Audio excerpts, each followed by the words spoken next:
ये देखिए। अस्सलाम वालेकुम, मैं शफीक रबानी चेयरमैन ज़कात हूँ। और ये आप लोगों को ये बताने का मकसद ये है कि ये दुश्मनाने पाकिस्तान जो लोग हैं ना, ये हमारे मुल्क के लिए ये बच्चों की नई नस्लें हमारी तबाह की जा रही हैं।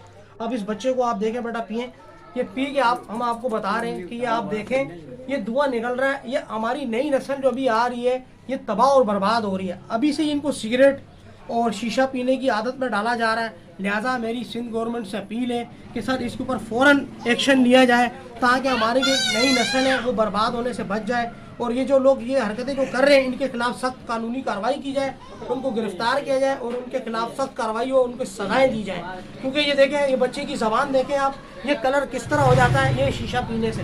ये बच्चे अभी इस पूरे इलाके के अंदर फैला हुआ है, ये छोटा शीशा बच्चों का, ये बच्चों का शीशा है। और ये पाउडर इसका जो 10 रुपए का मिलता है अलग से, फिर ये बच्चे इसको पीसते हैं, पीस के इसमें डालते हैं। और ये फ्लेवर बेटा चेक बताएं ज़रा, आवाम को हम बताना चाह रहे हैं और गवर्नमेंट को बताना चाह रहे हैं कि ये देखें, ये आपके सामने ये किस तरह धुआं निकल रहा है। और ये देखें, और ये इसका पाउडर है जो पीस के इन लोगों ने बनाया हुआ है, इसमें से भी धुआं निकल रहा है। लिहाजा हमारी सिंध गवर्नमेंट से दरख्वास्त है, खुदारा इन बच्चों के ऊपर देखा जाए, इन बच्चों को इस नशे से रोका जाए। और हर दुकान में ये 10-10 रुपए का लाटू मिल रहा है, इसको बंद किया जाए। मेरी आपसे दरख्वास्त है, हमारी नई नस्लों को तबाह होने से बचाएं और दुश्मनानों के खिलाफ सख्त कानूनी कार्रवाई जाए। अस्सलाम वालेकुम।